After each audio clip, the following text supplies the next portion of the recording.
Thank you so much, Alessandro. Hey, everyone. Ciao a tutti. As Alessandro mentioned, my name is Juan. I'm Kleros Treasury Manager. And I am Argentinian, but I really love Italy, so it's a pleasure to be here. And today, I will dive into a topic that is present in most of our DAOs, but we don't talk much about it. That is separation of power across different DAOs. So, how many of you, if you can raise your hand, knows Kleros or have some sort of idea of what Kleros is? Okay, great. And just to make a small recap, Kleros is a decentralized arbitration system, or we can also think about it as a subjective oracle, meaning that any DApp or product can send any question from certain dispute, and our smart contracts will just draw some jurors that will give an answers to these disputes, questions. And the result of this is that we end up having a system that is much more transparent, but not only that, but is much more efficient in time and in cost than traditional online dispute resolution systems. And our stats kind of prove this, because we have more than 1,700 cases since we started in 2018, over 750 jurors, cases with more than $1 million settles, almost 800K paid to jurors. But besides, I would really like to dive into the game theory and the mechanism behind Kleros. Today, I will talk more about DAOs, that is another topic in which we are deeply involved, and specifically about problems in DAOs, specifically governance problems across DAOs. And always that I talk with my friends about this, I start with this quote from Mark Twain, basically that history never repeats itself, but it rhymes. And why I say this? Mainly because many of the governance problems we are having today in DAOs have been present and discussed for centuries in any kind of government that you might study in the history of politics. So let's start with a first simple but important question, that is, what's cool about democracy? Maybe one of the first answers that you might think about it is the wisdom of the crowd, that basically means that more opinions, a higher number of diversified opinions from different people will result in better results. Yeah. And also you might say, okay, participation is also some kind of source of legitimacy. So when you vote in your DAO, or when you vote for your next president in your country, you feel some gratification about it, and you feel you belong to a community, and you want to vote effectively. And many people arrive to this conclusion that you might agree or not, but basically, where Winston Churchill claims that, okay, democracy, after all, is the less worst form of government we have today, and that's why many countries use it. So, with all this knowledge and knowing that maybe democracy is the better way to go forward when having some sort of governance or structure, and with the emergence of blockchain technology and the first DAO there in 2017, we say, okay, let's grab everything that we know and just build a bunch of DAOs, yes? And most of these DAOs starts with what I call the executive branch. And what does this mean is basically the core team, the devs, just build the product, launch the product. Maybe in a first instance, there's not even governance, so all the power relies on the core team itself. And maybe, they later release a governance token. Probably they have majority of token holder, majority of tokens, and the rest of power is divided across different token holders. So here you're adding what is called the legislative branch, where the community, the token holders, both have some power, then is implemented by the core team. And when we start with DAOs, maybe many of you remembered, we can do every vote on chain. It was quite reasonable, the price of Ether at that time, but then because, yeah, we know it's impossible to make votes of chain, and then it ended up only being worthy for really big waves, and we moved most DAOs to using Snapshot, and then relying on a multi-sig to secure what was bought in Snapshot by the community. And together with this, some problems start to merge across different DAOs. And one of these problems is what in ancient Greece was called theocracy, and eventually the problem of knowledge, that basically the explanation is that there was too much power and too much dependence in the ancient Greece was in the actors, in the people that was involved in the theater industry, and people just saw them as gods and just like follow what they say. So maybe these people that were great doing theater were not knowledgeable enough to make decisions in politics, but people still follow them. And maybe you can make some parallelism with crypto Twitter, crypto influencers, and people that might be great at generating content, and they have a lot of power in DAOs, and maybe we just trust them because they're great at what they do, but we don't know if they're the correct people to make decisions in DAOs and having a bunch of voting power. And another problem that emerged in DAOs, and is present since the first history of governance in different towns and countries, is the danger of factions, where basically if a group is too big, it could crush minorities and make them feel useless. In DAOs, it could be that if you are like just a small token holder, your vote is nothing compared to a whale that has like, I don't know, as much votes as Rune does in Maker. So maybe you're not even incentivized to vote. And this happens in many DAOs. And to solve the problem that emerged in ancient Greece and this problem of theocracy, it appeared also what is called the representation. And a clear example is what the founding fathers did in USA, that instead of voting directly on each law, all the people that might not be knowledgeable enough about certain topics, they just choose a determined group of people that represent them to make those decisions. And I will not dive much more deep into these topics, but I really recommend to watch this talk of this year in FCC if you want more interested in the history of politics and how you can make some sort of parallelism with DAO governance.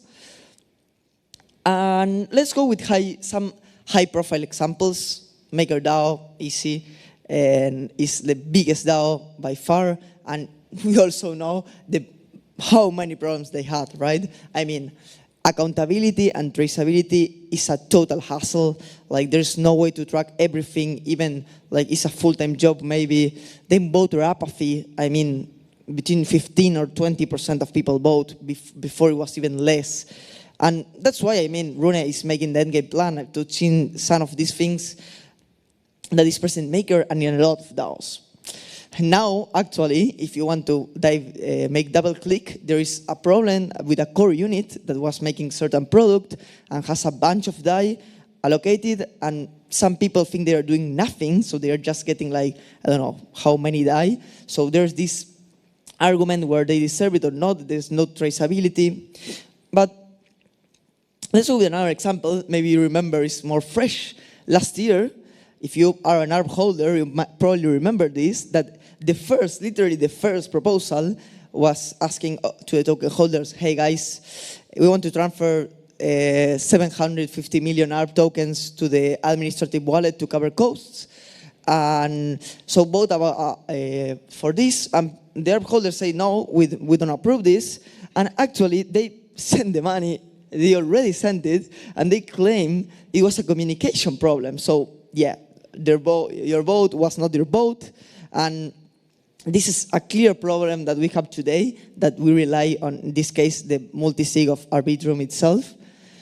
And another way we tried to go forward with it was in 2021. Kleros contributed to build Proof Humanity. And this was the first democratic DAO because one person was the same to one vote. And I mean, it was quite innovative. We have a lot of traction. Vitalik made his profile. A lot of NBA stars made his profile. But it was a complete mess, and we spent a lot of time and energy on seeing how we will move forward and maybe not being able to focus on our products 100%. And basically, the main problem was this, the danger of factions I mentioned, where there were two clear sides. And since there was no clear constitution, we cannot move forward with the real objective of humanity.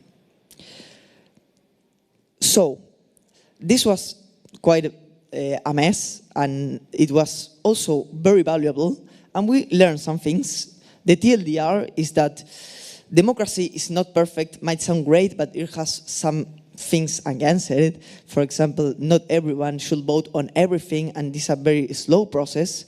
To solve that, we might be able to assign some executive power. And also, if there is no clear vision, a constitute that says, okay, this protocol, this DAO aims this in the long term, there will be very difficult to move forward, and groups will eventually clash. These are some of the pros and cons I have been talking about. When you start the executive team, if you only rely on the executive team, you have extreme speed, expertise in the system, but at the end, you're not really a DAO. There's high risk of tyranny, depending 100% of the team, and also there is no real traceability. So, I arrived to separation of powers and why it's so important. We already saw how executive power is represented in a DAO, how legislative power by the community when voting. And to just make a brief recap, like the executive power is the power to put law into action, while the legislative power is the power to make and change the law. And lastly, you already know about this, but maybe we didn't speak about this in DAOs, or we are not aware of it. The judiciary, that is the power to make judgments of law, have some importance and could be part also of our DAOs. And the question is, okay, if you're right, how could we actually implement separation of powers in DAOs? And I will give an answer. It's maybe not the only answer, maybe it's not the best answer, but it's a possibility. And it's using Kleros or any other arbitration system you might know as the judiciary branch of your DAO.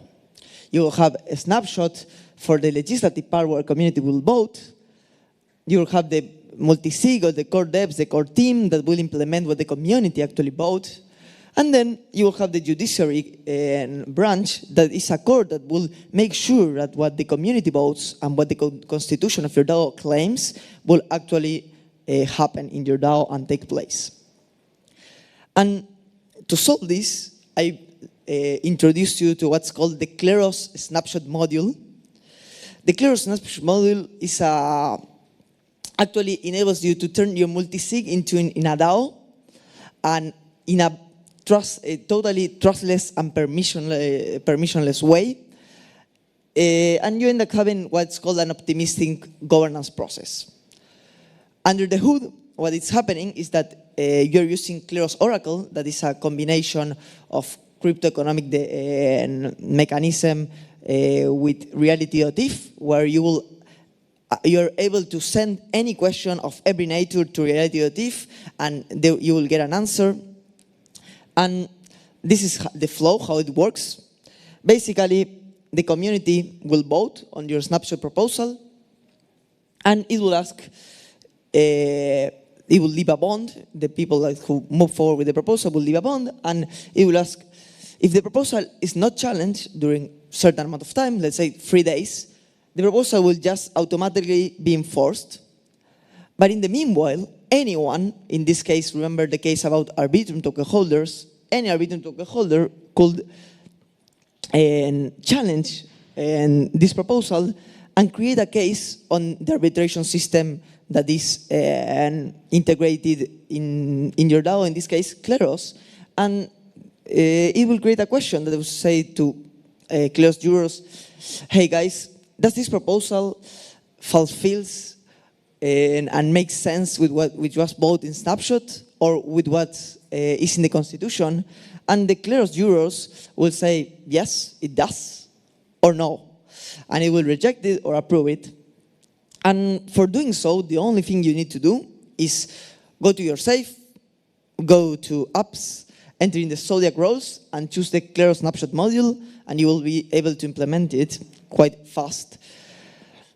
And yeah, this is a small recap of what we saw, how 3 different powers that we see in all governments today, and that for some reason all governments have them and is kind of working, could limit each other power while having a fast and optimistic process with reliable results.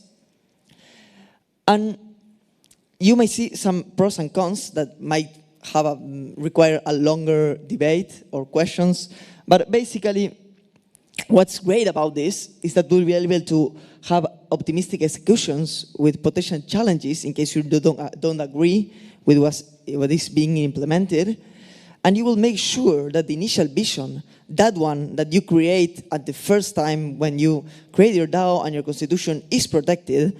And you also will make sure that you will not rely on a multi-sig of a centralized core team that maybe might or not have, probably not, but we just want to make sure, like malicious intentions.